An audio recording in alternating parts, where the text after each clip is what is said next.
మనకి సడన్‌గా ఎవరైనా మెసేజ్ చేసి చాలా రోజుల నుండి తెలిసినట్టుగా వాట్సాప్ గ్రూప్‌లో మెసేజ్‌లు పెడుతూ ఉంటే, మనం కొన్నిసార్లు మర్చిపోతూ ఉంటాం. ఇంకా మనకి చాలా ఫోన్ నంబర్స్ ఉంటాయి కాబట్టి వాళ్ళెవరు అని చూద్దామని నంబర్ సేవ్ చేసుకొనెళ్తే, ఎప్పటిదో వాళ్ళ చిన్నప్పటి ఫోటో, లేకపోతే వాళ్ళెవరో పెద్దవాళ్ళ ఫోటో, వాళ్ళ ఫోటోలు, వీళ్ళ ఫోటోలు పెడితే అసలు డీపీ పిక్ ఎందుకండి? మనల్ని గుర్తుపట్టడానికే ఉంటుంది కదా! మనం వాళ్ళ ఫోటోస్ పెట్టుకోవద్దని నేను అస్సలు చెప్పట్లేదు.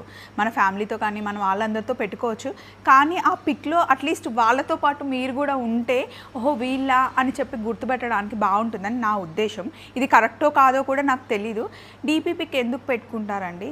అందులో మనం అంటే ఇప్పుడు ప్రెజెంట్‌గా మనం ఎలా ఉన్నాం, లేకపోతే కొంచెం ఒక 3, 4 ఇయర్స్ బ్యాక్ ఉన్న ఫోటోస్ పెట్టుకుంటే, ఓహో! వీళ్ళా అని గుర్తుపట్టడానికి వస్తుందని నాకు అనిపిస్తుంది. ఇప్పుడు వెతుకుతూ ఉంటే ఆ ఫోటో చాలా కన్‌ఫ్యూజ్ చేస్తుంది. చిన్న షాట్‌లో మిమ్మల్ని అడుగుదాం మీరందరూ ఉన్నారు గదా! అని ఈ షాట్. మీరేమంటారు? వేరే వాళ్ళ ఫోటోస్ పెట్టుకున్నా కూడా పక్కన మనం ఉండాలా? లేదా